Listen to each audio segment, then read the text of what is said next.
हर हर महादेव सभी को। भारतवर्ष में एक प्रतापी और दानी राजा राज्य करता था। वह नित्य गरीबों और ब्राह्मणों की सहायता करता था। यह बात उसकी रानी को अच्छी नहीं लगती थी। वह ना तो गरीबों को दान देती और ना ही भगवान का पूजन किया करती थी, और राजा को भी दान देने से मना करती थी। एक दिन राजा शिकार खेलने के लिए वन को गए तो रानी महल में अकेली थी। उस समय बृहस्पति देव साधु का वेश बनाकर राजा के महल में भिक्षा के लिए गए और भिक्षा मांगी। रानी ने भिक्षा देने से इनकार कर दिया और कहा कि हे साधु महाराज, मैं तो दान पुण्य से तंग आ गई हूँ। मेरा पति सारा धन लुटाते रहते हैं। मेरी इच्छा है कि हमारा सारा धन नष्ट हो जाए, फिर ना रहेगा बांस और ना ही बजेगी बांसुरी। साधु ने कहा, देवी तुम तो बड़ी विचित्र हो। धन संतान तो सभी चाहते हैं, पुत्र और लक्ष्मी तो पापी के घर भी होनी चाहिए। यदि तुम्हारे पास अधिक धन है तो भूखों को भोजन करा दो, प्यासों के लिए प्याऊ बनवाओ, मुसाफिरों के लिए धर्मशालाएं खुलवाओ। जो निर्धन अपनी कुंवारी कन्या का विवाह नहीं कर सकते हैं उनका विवाह करा दो। ऐसे कई और काम हैं जिनके करने से तुम्हारा यश लोक परलोक में फैलेगा। परंतु रानी पर उपदेश का कोई प्रभाव न पड़ा। वह बोली, महाराज आप कुछ ना कुछ कहें, कुछ ना समझाएं। मैं ऐसा धन नहीं चाहती जो हर जगह बांटती फिरूं। साधु ने उत्तर दिया, यदि तुम्हारी ऐसी ही इच्छा है तो तथास्तु। तुम ऐसा करना कि बृहस्पतिवार को घर लीपकर पीली मिट्टी से अपना सिर धोकर स्नान करना, मट्टी चढ़ाकर कपड़े धोना। ऐसा करने से आपका सारा धन नष्ट हो जाएगा। इतना कहकर वह साधु महाराज वहाँ से अलोप हो गए। साधु के अनुसार कई बातों को पूरा करते हुए रानी को केवल 3 बृहस्पतिवार ही बीते थे कि उसकी समस्त धन संपत्ति नष्ट हो गई। भोजन के लिए राजा का परिवार तरसने लगा। तब एक दिन राजा ने रानी से बोला कि हे रानी, तुम यहीं रहो। मैं दूसरे देश में जाता हूँ क्योंकि यहाँ तो सभी लोग मुझे जानते हैं, इसीलिए मैं कोई ऐसा छोटा कार्य नहीं कर सकता। ऐसा कहकर राजा प्रदेश चला गया। वहाँ एक जंगल से लकड़ी काट कर लाता और शहर में बेचता। इस तरह वह अपना जीवन व्यतीत करने लगा। इधर राजा के प्रदेश जाते ही रानी और दासी दुखी रहने लगे।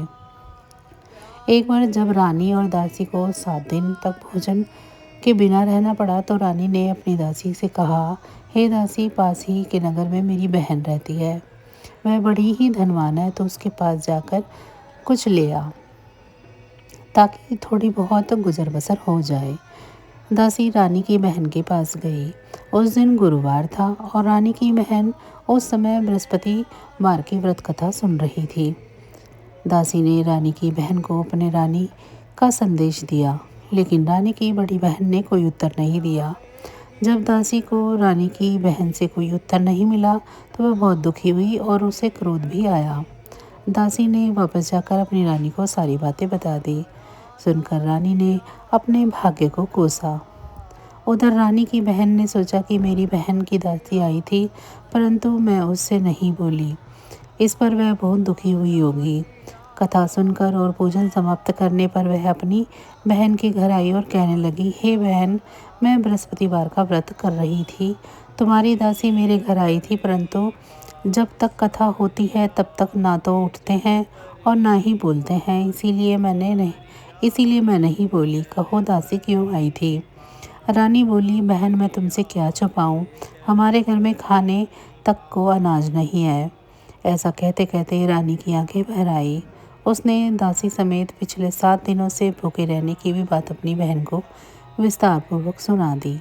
रानी की बहन बोली, देखो बहन, भगवान बृहस्पति देव सबकी मनोकामना पूर्ण करते हैं। देखो शायद तुम्हारे घर में अनाज रखा हो। पहले तो रानी को विश्वास नहीं आया, पर बहन के आग्रह करने पर उसने अपनी दासी को अंदर भेजा तो सचमुच अनाज से भरा एक घड़ा मिला। यह देखकर रानी की दासी को बड़ी हैरानगी हुई।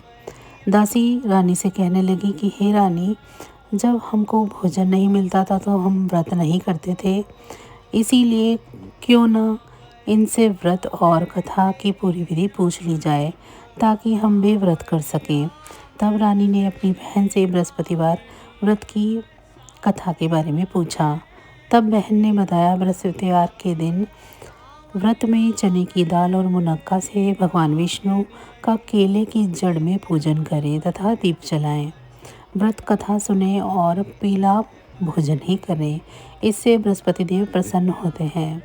व्रत और पूजन विधि बताकर रानी की बहन अपने घर लौट आई। 7 दिन के बाद जब गुरुवार आया तो रानी और दासी ने व्रत रखा। गुड़साल में जाकर चना और गुड़ लेकर आई, फिर उससे केले की जड़ तथा भगवान विष्णु का पूजन किया। अब पीला भोजन कहाँ से आए, इस बात को लेकर दोनों बहुत दुखी थे। चूँकि उन्होंने व्रत रखा था, इसीलिए बृहस्पति देव उनसे प्रसन्न थे। इसीलिए वे एक साधारण व्यक्ति का रूप धारण कर 2 थाली में सुंदर पीला भोजन दासी को दे गए। भोजन पाकर दासी प्रसन्न हुई और फिर रानी के साथ मिलकर भोजन ग्रहण किया। उसके बाद वे सभी गुरुवार को व्रत करने तथा पूजन करने लगी। बृहस्पति भगवान की कृपा से उनके पास फिर से धन संपत्ति आ गई, परंतु रानी फिर से पहले की तरह आलस्य करने लगी। तब दासी बोली, देखो रानी, तुम पहले भी इस प्रकार आलस्य किया करती थी, तभी धन रखने में कष्ट होता था। इस कारण सभी धन नष्ट हो गया, और अब जब भगवान बृहस्पति की कृपा से धन मिला है तो तुम्हें फिर से आलस्य होता है। रानी को समझाते हुए दासी कहती है कि बड़ी मुसीबतों के बाद हमने यह धन पाया है, इसीलिए हमें दान पुण्य करना चाहिए, भूखे मनुष्यों को भोजन कराना चाहिए और धन को शुभ कार्यों में खर्च करना चाहिए, जिससे तुम्हारे कुल का यश बढ़ेगा, स्वर्ग की प्राप्ति होगी और पितृ प्रसन्न होंगे। दासी की बात मानकर रानी अपना धन शुभ कार्यों में खर्च करने लगी, जिससे पूरे नगर में उसका यश फैलने लगा।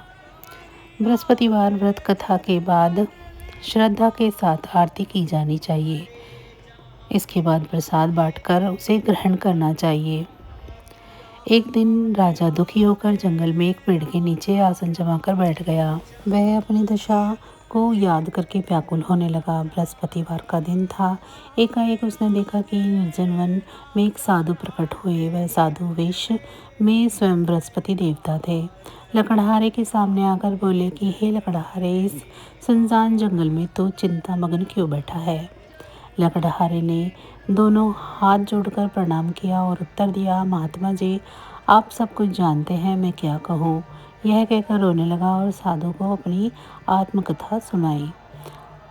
महात्मा जी ने कहा, तुम्हारी स्त्री ने बृहस्पति के दिन बृहस्पति भगवान का निरादर किया है, जिसके कारण रुष्ट होकर उन्होंने तुम्हारी यह दशा कर दी है। अब तुम चिंता को दूर करके मेरे कहने पर चलो तो तुम्हारे सभी कष्ट दूर हो जाएंगे और भगवान पहले से भी अधिक संपत्ति देंगे। तुम बृहस्पति के दिन कथा किया करो। 2 पैसे के चने मुनक्का लाकर उसका प्रसाद बनाओ और शुद्ध जल से लोटे में शक्कर मिलाकर अमृत तैयार करो। कथा के पश्चात अपने सारे परिवार और सुनने वाले प्रेमियों में अमृत व प्रसाद बांटकर आप भी ग्रहण करो। ऐसा करने से भगवान तुम्हारी सभी मनोकामनाएं पूरी करेंगे। साधु के ऐसे वचन सुनकर लकड़हारा बोला कि हे प्रभु, मुझे लकड़ी बेचकर इतना पैसा नहीं मिलता जिससे भोजन के उपरांत कुछ बचा सकूं। मैंने रात्रि में अपनी स्त्री को व्याकुल देखा है। मेरे पास कुछ भी नहीं जिससे मैं उसकी खबर मंगा सकूं। साधु ने कहा, हे लकड़हारे, तुम किसी बात की चिंता मत करो। बृहस्पति के दिन तुम रोजाना की तरह लकड़ियाँ लेकर शहर को जाओ। तुमको रोज से दोगुना धन प्राप्त होगा, जिससे तुम भली भांति भोजन कर लोगे तथा बृहस्पति देव की पूजा का सामान भी आ जाएगा। इतना कहकर साधु अंदर ध्यान हो गए। धीरे धीरे समय व्यतीत होने लगा। फिर वही बृहस्पति का दिन आया। लकड़हारा जंगल से लकड़ी काटकर किसी शहर में बेचने गया। उसे उस दिन और दिन से अधिक पैसा मिला। राजा ने चना गुड़ आदि ला कर गुरुवार का व्रत किया। उसी दिन से उसके सभी कलेश दूर हुए। परंतु जब दोबारा गुरुवार का दिन आया तो बृहस्पतिवार का व्रत करना भूल गया।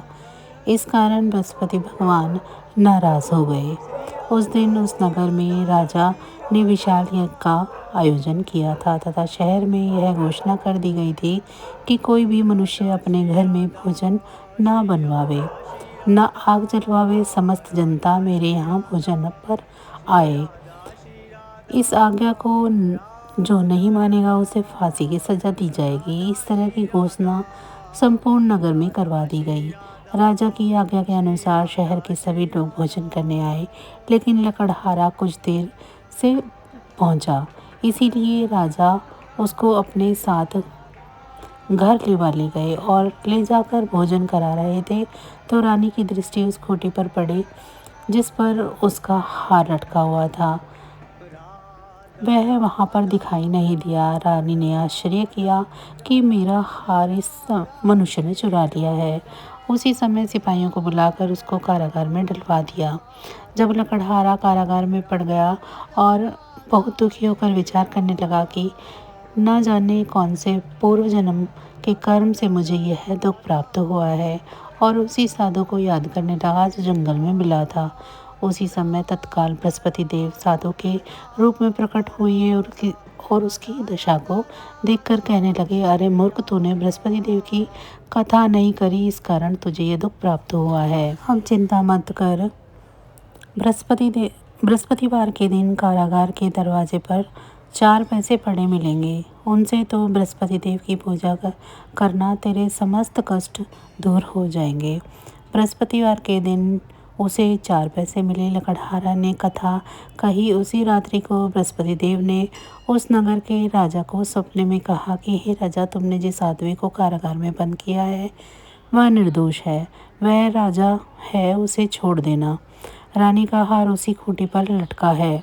अगर तू ऐसा नहीं करेगा तो मैं तेरे राज्य को नष्ट कर दूंगा।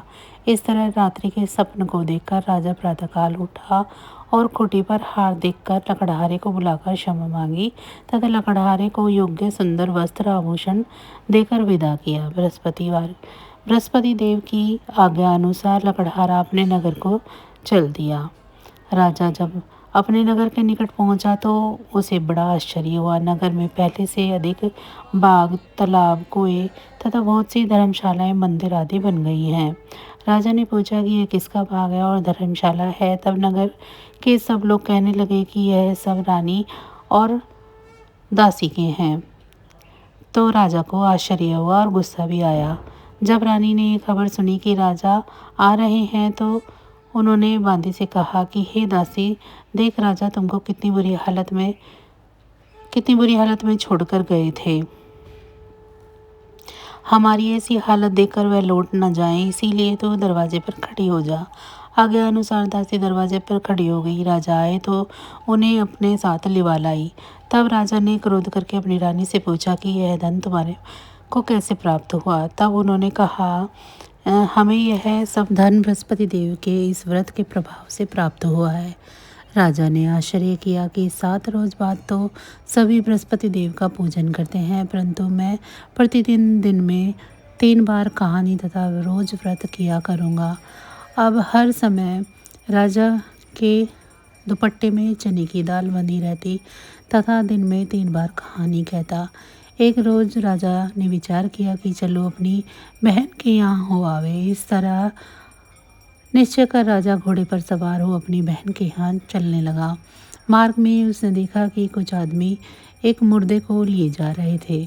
उन्हें रोककर राजा ने कहा, अरे भाइयों, मेरी बृहस्पति देव की कथा सुन लो।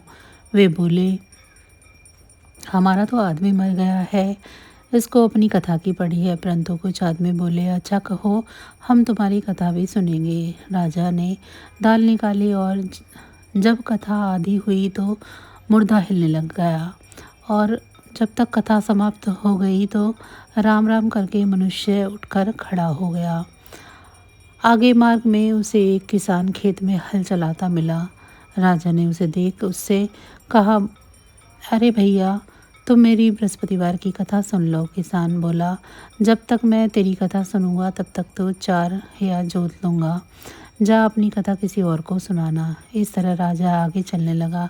राजा के हटते ही बैल पछाड़ खाकर गिर गए तथा किसान के पेट में बड़ी जोर से दर्द होने लगा। उस समय उसकी माँ रोटी लेकर आई। उसने जब यह देखा कि अपने पुत्र से सब हाल पूछा और बेटे ने सभी हाल कह दिया। बुढ़िया दौड़ी दौड़ी उस घुड़सवार के पास आई और बोली कि मैं तेरी कथा सुनूंगी तो अपनी कथा मेरे खेत पर चलकर सुनाना। राजा ने बुढ़िया के खेत पर जाकर कथा कही, जिसके सुनते ही वह बैल उठ खड़े हुए तथा किसान के पेट का दर्द भी बंद हो गया। राजा अपनी बहन के घर पहुंचा। बहन ने भाई की खूब मेहमान नवाजी करी। दूसरे रोज प्रातःकाल राजा जगा तो वह देखने लगा कि सब लोग भोजन कर रहे हैं। राजा ने अपनी बहन से कहा, ऐसा कोई मनुष्य है जिसने भोजन नहीं किया हो, वह मेरी बृहस्पतिवार की कथा सुन ले। बहन बोली, हे भैया, यह देश ऐसा ही है। पहले यहाँ लोग भोजन करते हैं, बाद में अन्य काम करते हैं। अगर कोई पड़ोस में हो तो दिखाती हूँ। वह ऐसा कहकर देखने चली गई, परंतु उसे कोई व्यक्ति न मिला जिसने भोजन न किया हो। अतः वह एक कुम्हार के घर गई जिसका लड़का बीमार था। उसे मालूम हुआ कि उसने 3 रोज से किसी भी तरह का भोजन नहीं किया है। रानी ने अपने भाई को कथा सुनाने के लिए कुम्हार के यहाँ कहा। वह तैयार हो गया। राजा ने जाकर बृहस्पतिवार की कथा कही, जिसको सुनकर वह लड़का ठीक हो गया। अब तो राजा की प्रशंसा होने लगी। एक रोज राजा ने अपनी बहन से कहा कि हे बहन, हम अपने घर को जाएंगे, तुम भी तैयार हो जाओ। राजा की बहन ने अपनी सास ने कहा कि चली जा, परंतु अपने लड़के को मत ले जाना, क्योंकि तेरे भाई की कोई औलाद नहीं है। बहन ने अपने भैया से कहा कि हे भैया, मैं तो चलूँगी पर बालक नहीं जाएगा।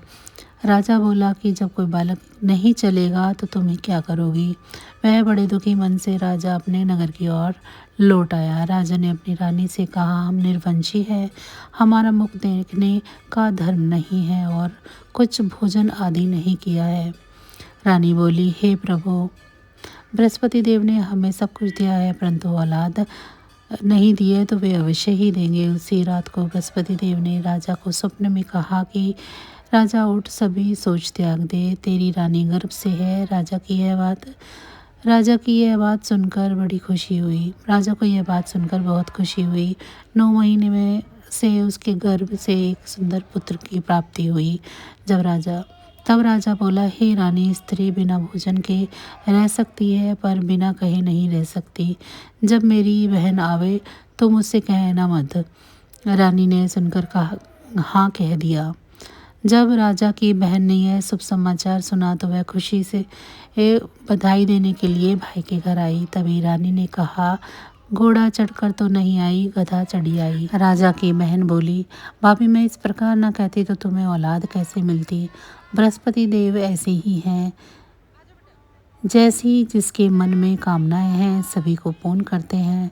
जो सद्भावना पूर्वक बृहस्पतिवार का व्रत करता है एवं कथा को पढ़ता है, सुनता है, दूसरों को सुनाता है, बृहस्पति देव उसकी सभी मनोकामनाएं पूरी करते हैं। भगवान बृहस्पति देव उसकी सदैव रक्षा करते हैं। संसार में जो मनुष्य सद्भावना से भगवान जी का पूजन व्रत सच्चे हृदय से करते हैं तो उसकी सभी मनोकामनाएं पूर्ण होती है। जैसी सच्ची भावना से रानी और राजा ने उनकी कथा का गुणगान किया तो उनकी सभी इच्छाएं बृहस्पति देव जी ने पूर्ण की थी। इसीलिए पूर्ण कथा सुनने के बाद प्रसाद लेकर जाना चाहिए। हृदय से उनका मनन करते हुए जयकारा बोलना चाहिए। बोलो बृहस्पति देव की जय, भगवान विष्णु की जय। तो बस आज की जानकारी इतनी ही थी। फिर मिलेंगे हम आपको ऐसी ही किसी अन्य जानकारी के साथ अगली वीडियो में। तब तक अगर आपको मेरी जानकारी अच्छी लगी है तो वीडियो को लाइक करें। चैनल को अभी तक सब्सक्राइब नहीं किया है तो चैनल को सब्सक्राइब कर लें और कमेंट बॉक्स में जय श्री विष्णु ज़रूर लिखें। इसी के साथ भगवान विष्णु जी की कृपा दृष्टि आप सभी पर सदैव बनी रहे। आप सभी का बहुत बहुत धन्यवाद।